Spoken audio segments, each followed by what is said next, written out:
बाराको सिमरा विमानस्थलको मूल गेट यति बेला तनावग्रस्त बनेको छ।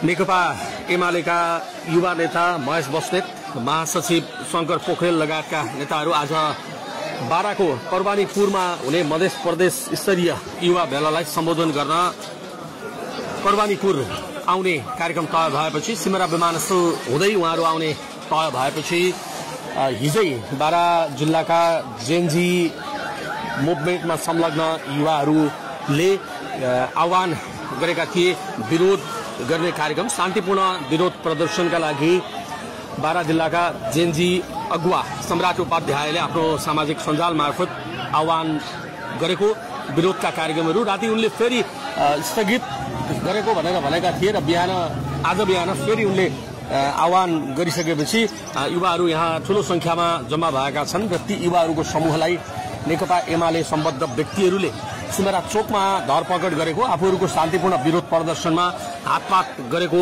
एमाले सम्बद्ध युवाहरूले आफूहरूलाई हातपात गरेको आरोप जेनजी समूहका युवाहरूले लगाएका छन् र उनीहरू यति बेला सिमरा विमानस्थलमा महेश बस्नेत, शंकर पोखरेल लगायतका एमाले नेताहरूको जुन आगमन हुँदैछ त्यसलाई अवरोध गर्ने उद्देश्यले विरोध गर्न यहाँ सिमरा विमानस्थलमा जम्मा भएका छन् र सिमरा विमानस्थलमा नेपाल प्रहरी र सशस्त्र प्रहरीको ठूलो संख्यामा यहाँ प्रहरी परिचालन गरिएको छ विमानस्थल सुरक्षाका लागि।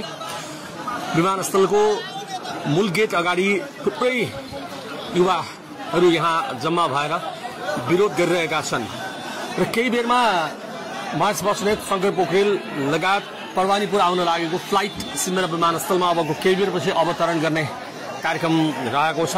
भित्र अहिले यति बेला चाहिँ विमानस्थलको भित्रपट्टि नेकपा एमालेका नेताहरू, किसान श्रेष्ठ, ज्वाला शाह, अच्युत मैनाली लगायत जिल्ला स्तरका नेताहरू र कार्यकर्ताहरू बसिरहेका छन् आफ्ना पार्टीका नेताहरूको स्वागतका लागि र विरोधका लागि यहाँ जेनजी पुस्ताका युवाहरू जम्मा भएका छन् र यही क्रम अझै निकै बेर यहाँ रहने हो भने भिडन्तको अवस्था बन्न सक्ने देखिएको छ।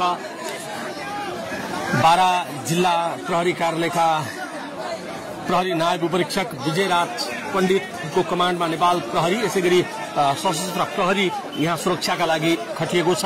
विमानस्थलको सुरक्षाका लागि जम्मा भएका प्रहरीहरूले भित्र छिर्न दिएका छैनन् युवाहरूलाई र बाहिर नाराबाजी गर्ने युवाहरूले चाहिँ आफूहरूमाथि हातपात गर्ने, आफ्ना नेता सम्राट उपाध्यायमाथि हातपात गर्ने, खास गरी एमालेका नेताहरूलाई बाहिर निकाल्नु पर्ने र उनीहरूलाई आफूले नै कारवाही गर्ने, नभए प्रहरीले उनीहरूलाई लगेर थुन्नुपर्ने माग राखिरहेका छन्। यहाँ नाराबाजी पनि गरिरहेका छन्। ठूलो संख्यामा युवाहरू पनि जम्मा भएका छन्। ठूलो संख्यामा प्रहरी पनि परिचालन भइरहेको छ। यति बेला सिमरा विमानस्थलको यो मूल गेट क्षेत्र तनावग्रस्त अवस्थामा हामी देख्न सक्छौं